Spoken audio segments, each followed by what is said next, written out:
दोस्तों डिरिचलेट पर base question हमारे चल रहे हैं। देखिएगा क्वेश्चन नंबर, ये क्वेश्चन न्यू है। Find the volume of the tetrahedron boundary by the plane x upon a plus y upon b plus z upon c equal to 1 and the coordinate axis. देखिएगा दोस्तों,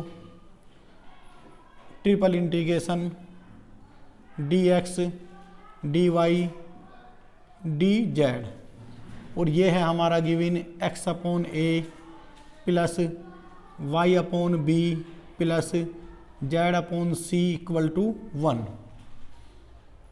late, इसे equation number 1 late करते हैं।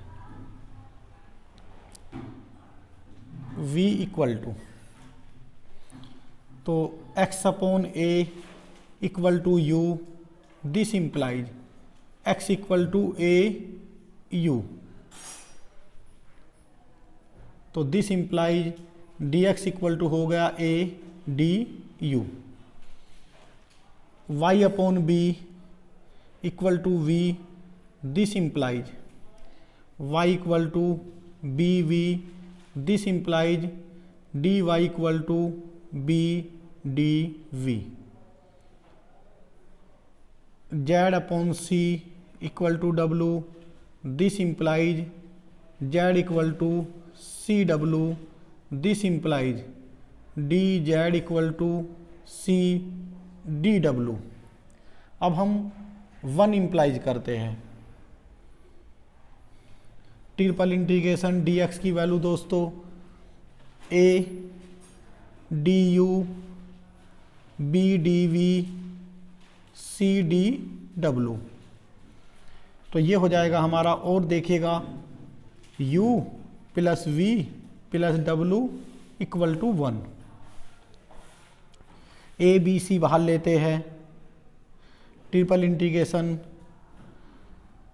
D U D V D W, और ये u plus v plus w equal to 1। तो दोस्तों हमें डिरिचलेट थ्योरम अप्लाई करने के लिए क्या करना होगा? u1 minus 1 v1 minus 1 w1 minus 1, तब हम अप्लाई कर सकते हैं, क्योंकि u की पावर 0 1, v की पावर 0 1, w की पावर 0 1, तब भी यही रहेगा हमारा। अब अप्लाई करते हैं फॉर्मूला ए बी सी, और ये हो जाएगा हमारा gamma 1 gamma 1 gamma 1 upon gamma 1 plus 1 plus 1 plus 1 equal to A B C. Gamma 1 gamma 1 gamma 1 की वैल्यू 1 होती है, 1 अपॉन गामा 4, ये हो जाता है gamma 4 factorial 3, A B C upon factorial 3, और फैक्टोरियल 3 की वैल्यू दोस्तों होती है फैक्टोरियल 3 इंटू 2 इंटू 1 6, तो ए बी सी अपॉन 6। तो दोस्तों ये हमारा क्वेश्चन कंप्लीट हुआ। इजी क्वेश्चन था। अब उम्मीद करता हूँ आपसे डिरिचलेट पर बेस बहुत हद तक आप क्वेश्चनों को समझ गए होंगे। देखिएगा नेक्स्ट क्वेश्चन। देखिएगा दोस्तों, न्यू क्वेश्चन है हमारा। प्लेन भी गिवन है हमें, और ये के एक्स वाई जेड भी गिवन है। क्वेश्चन आपके सामने है। देखिएगा दोस्तों, ट्रिपल इंटीग्रेशन के of X Y Z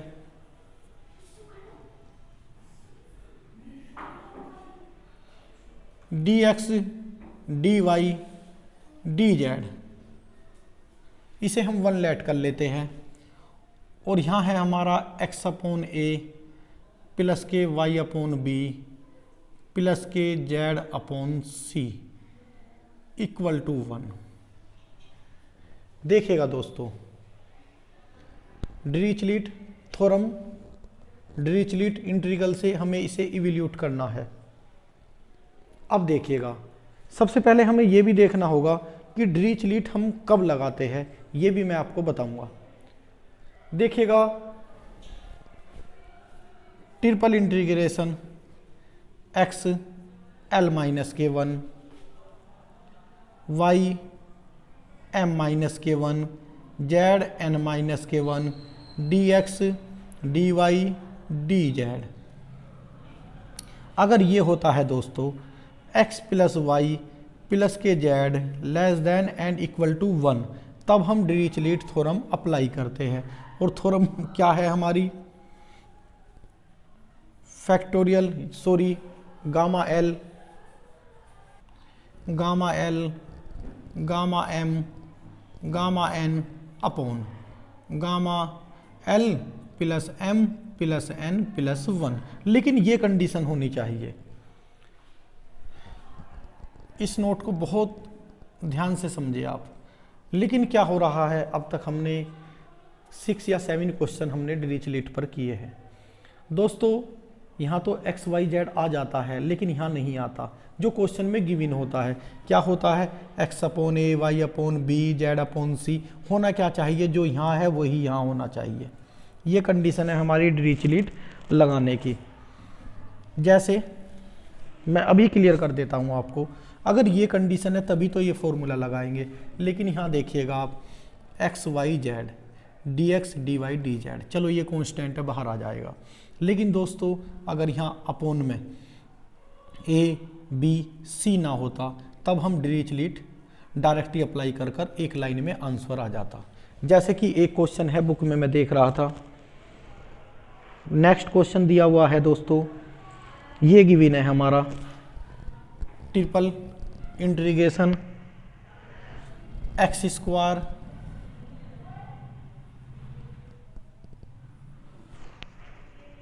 Y Z D X D Y D Z. और ये भी गिवन है एक्स वाई जेड। ये भी होता है दोस्तों X Y Z greater than and equal to 0। ये हमारे एक्स वाई जेड भी क्या होने चाहिए? X Y Z greater than and equal to 0। अब और यहाँ हमें गिवन है एक्स प्लस वाई प्लस के Z less than and equal to 1। अब यहाँ देखिएगा इस क्वेश्चन में और इस क्वेश्चन में डिफरेंस है। जो मैंने अभी क्वेश्चन लिखा, ये नेक्स्ट क्वेश्चन है बुक का, इसे हम डायरेक्ट कर सकते हैं। डायरेक्ट क्यों कर सकते हैं दोस्तों? क्योंकि डायरेक्ट कर सकते हैं, बस क्वेश्चन की फॉर्म में बनाना है। क्वेश्चन की फॉर्म का क्या मतलब है? एल माइनस के वन, एम माइनस के वन, एन माइनस के जेड। ये तो हमें करना होगा। देखिएगा कैसे। ट्रिपल इंटीग्रेशन एक्स की 3 माइनस के 1 2 हो जाएगा। यहाँ y की 1 है तो y की 2 माइनस के 1 1 ही होता है। और ये z की 2 माइनस के 1। और ये दोस्तों dx dy dz। और यहाँ देखिएगा x प्लस के y प्लस के z less than and equal to 1। अब हम डायरेक्ट ही फॉर्मूला अप्लाई कर सकते हैं। ये नेक्स्ट क्वेश्चन है। मैं क्वेश्चन को बारीकी से आपको, क्योंकि डिरिचलेट पर हम ये लास्ट क्वेश्चन कराने जा रहे हैं, फिर डिरिचलेट का दूसरा पार्ट हमारा लवलीज थ्योरम पर आएगा, उस पर भी कई क्वेश्चन कराकर ही हम इस चैप्टर को फिनिश करेंगे। तो इसलिए आपको लास्ट पार्ट में मैं सारी चीज़, सारी नॉलेज देना चाहता हूँ कि कब और क्यों अप्लाई करते हैं डिरिचलेट। देखिएगा यही फॉर्मूला जो है, अब हम जब अप्लाई करेंगे देखिएगा।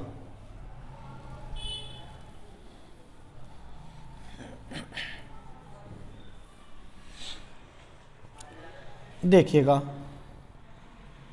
हमारा हो जाएगा gamma 3 gamma 2 gamma 2 upon gamma 3 plus 2 plus 2 plus 1। दोस्तों ऊपर हुआ हमारा गामा 3 को लिख सकते हैं फैक्टोरियल 2, गामा 2 को लिख सकते हैं फैक्टोरियल 1 और इसे फैक्टोरियल 1। 3 2 5 2 6 7, गामा 7 को लिख सकते हैं हम फैक्टोरियल 6। तो ये हो जाएगा 2 upon 6 into 5 into 4 into 3 into 2 into 1। 2 से 2 ये दोस्तों कैंसिल हुआ।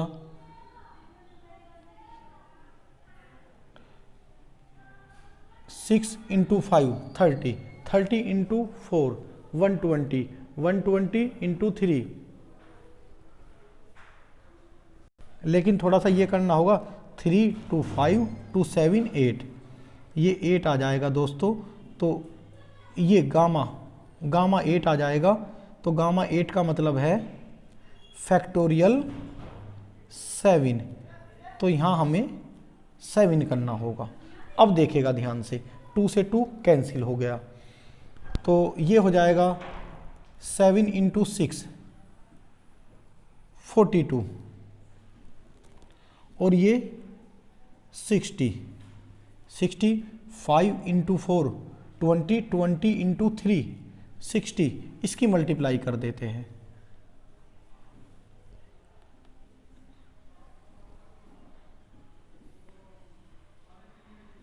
तो दोस्तों ये हमारा आया 1/2520।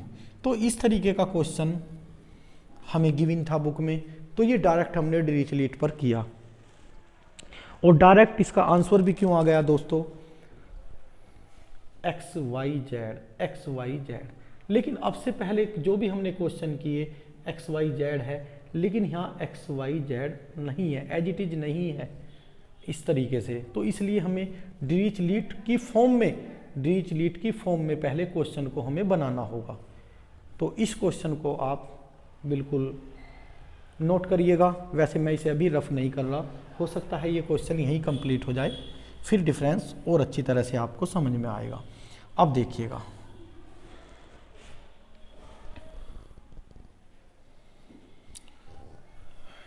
यहाँ क्या करते हैं दोस्तों, डिरिचलेट की फॉर्म में बनाने के लिए लेट x/a = u, तो this implies x = au, this implies dx = a du, y/b = v, this implies y = bv, this implies dy = b dv, z/c = w, z = cw, this implies d z = c dw। अब दोस्तों हम इन सब की value x y z तो यहाँ है, dx dy dz की value यहाँ मैं रखना चाहता हूँ, और x की वैल्यू भी ये, और dx dy dz की वैल्यू ये। अब देखिएगा दोस्तों, यहाँ मैं फर्स्ट इम्प्लाई करने जा रहा हूँ, और फर्स्ट में के एक्स वाई जेड की वैल्यू ये हो जाएगा A B C U V W, और देखिएगा यहाँ भी ए बी सी आ रहा है, तो ये a² b² c², और ये D U D V D W. और अब देखिएगा u + v + w less than and equal to 1, equal to 1 लिख दो। जब क्वेश्चन में इक्वल टू 1 है तो इक्वल टू 1 लिख दो, नहीं तो less than and equal to 1 कर दो। अब देखिएगा आप ध्यान से, अब अप्लाई क्यों हो जाएगा, u v w x y z इस तरीके से अप्लाई करना होता है, लेकिन यहाँ अप्लाई नहीं हो रहा था। मैंने अब तक क्वेश्चन किए, ये बारीकी मैं इसी लेक्चर में बताना चाह रहा था, जिससे कि पहले आपको मोर प्रैक्टिस, अच्छी प्रैक्टिस हो जाए। अब देखिएगा ध्यान से, अब डायरेक्ट हम अप्लाई कैसे कर सकते हैं दोस्तों। सबसे पहले देखिएगा कि a²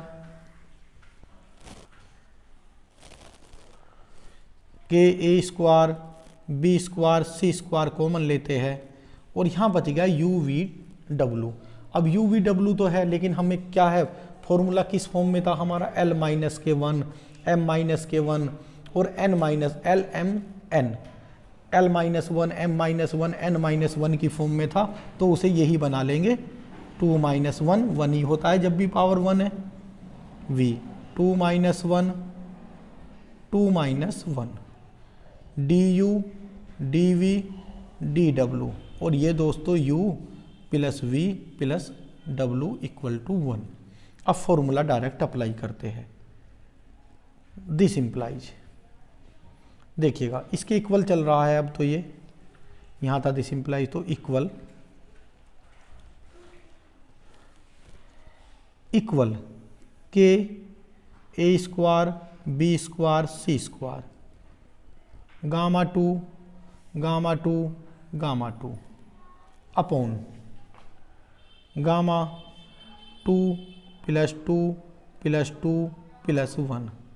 अब देखिएगा गामा 2 कितना होता है, फैक्टोरियल 1, और फैक्टोरियल 1 की वैल्यू होती है 1, तो ये हो जाएगा ऊपर तो के A square B square C square. देखिएगा गामा 2 फैक्टोरियल 1, और फैक्टोरियल 1 की वैल्यू दोस्तों 1 होती है, तो 1 × 1 × 1 1 1 × 1 × 1 अपॉन। अब देखिएगा 2 4 6 7 गामा 7 कितना होता है दोस्तों, के A square B square C square upon factorial 6। Factorial 6 देखिएगा, देखता हूं कि आपको ये दिख रहा है, ये दिख रहा अभी। फैक्टोरियल 6 कितना होता है, 6 × 5 × 4 × 3 × 2 × 1 30 24 720। तो ये हो जाएगा हमारा के A square B square C square upon 720। तो दोस्तों के A square B square C square upon 720 हमारा आंसर आ गया। और अब मैं उम्मीद करता हूँ आपसे कि डिरिचलेट पर बेस सभी क्वेश्चन आप एग्जाम में कर लोगे। अब इस चैप्टर में दोस्तों हमारे 2 पार्ट में चैप्टर डिवाइड है, डिरिचलेट एंड लवलेस इंटीग्रल्स। उसमें क्या होता है, उसमें यहाँ फंक्शन भी ज़रूर होता है, तो उस पर अब नेक्स्ट लेक्चर आएंगे। कुछ लेक्चर आने के बाद ये चैप्टर जल्दी ही आपका फिनिश हो जाएगा। आप इसे बहुत ध्यान से और बहुत अच्छी तरह से तैयार करें। जब इस चैप्टर की आप प्रैक्टिस कर लोगे दोस्तों, तो एग्ज़ाम में एक भी क्वेश्चन इससे आउट नहीं होगा, और आप 100% क्वेश्चन पेपर में ज़रूर अटैम्प्ट करोगे, और सबसे इजी चैप्टर ये आपको लगेगा। तो अच्छी तैयारी करें, और मैं आपको एडवांस में हैप्पी न्यू ईयर कहना चाहता हूँ। कल हैप्पी न्यू ईयर है, 2022 स्टार्ट होने वाला है, तो सभी के लिए मैं अपनी बेस्ट विशेस आपको देना चाहता हूँ। आप अच्छे से जो भी लाइफ में आपने सोच रखा है, आप उसकी तरफ, अपने एम की तरफ फोकस करें, आपको वो ज़रूर मिलेगा। तो आप इसलिए फ़िलहाल तो अपने सेमेस्टर की तैयारी में आप सभी लोग बिजी है, तो आप बहुत अच्छी तरह से अपने सेमेस्टर की तैयारी करें और न्यू ईयर को अपने तरीके से सेलिब्रेट करें। Thank you.